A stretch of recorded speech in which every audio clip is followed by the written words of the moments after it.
মহানায়ক উত্তম কুমার কেমন মানুষ ছিলেন, নতুন অভিনেত্রীদের সাথে তিনি কেমন অভিনয় করতেন, এই প্রসঙ্গ নিয়ে নিজের অভিজ্ঞতার কথা শুনিয়েছেন অভিনেত্রী আরতি ভট্টাচার্য। চলুন আজকে সেটাই আলোচনা করব। ভিডিওটি শেষ পর্যন্ত দেখতে থাকুন, আশা করি আপনাদের খুব ভালো লাগবে।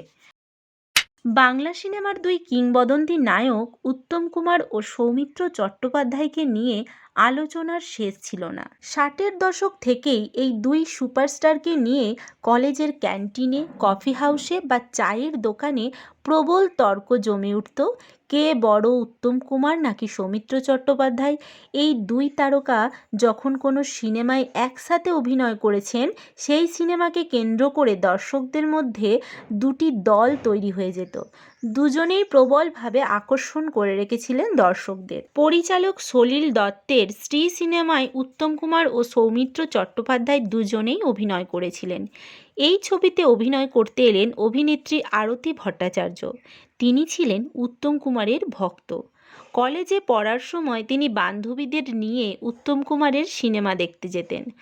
এখন অভিনয় করার সুবাদে মহানায়ককে কাছ থেকে দেখলেন তিনি।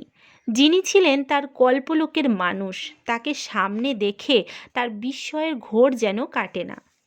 ছবির শুটিংয়ের দিন তিনি খুব নার্ভাস হয়ে পড়েছিলেন। ভারী গয়না, ভারী বেনারসি পরে তিনি রীতিমতো ঘামতে শুরু করলেন।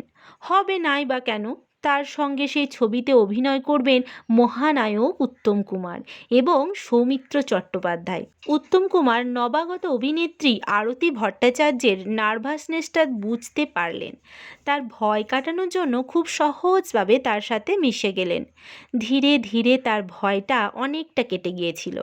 মহানায়ক তাকে বউ বলে ঠাট্টা করেছিলেন। স্ত্রী সিনেমা ছাড়াও তিনি উত্তম কুমারের সাথে আমি, সে ও সখা সিনেমায় গুরুত্বপূর্ণ চরিত্রে অভিনয় করেছিলেন।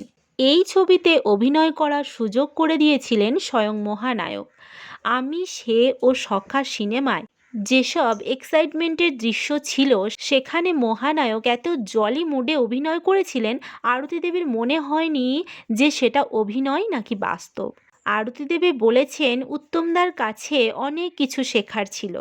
অসাধারণ ব্যক্তিত্ব থাকলেও তিনি খুবই ঘরোয়াভাবে মিশতেন, গল্প করতেন। তিনি আরও বলেছেন উত্তমদার মধ্যে একটা চাপা কষ্ট ছিল, বুঝতে পারতাম, কিন্তু উত্তমদা কাউকে বুঝতে দিতেন না। তিনি খুব চাপা মনের মানুষ ছিলেন।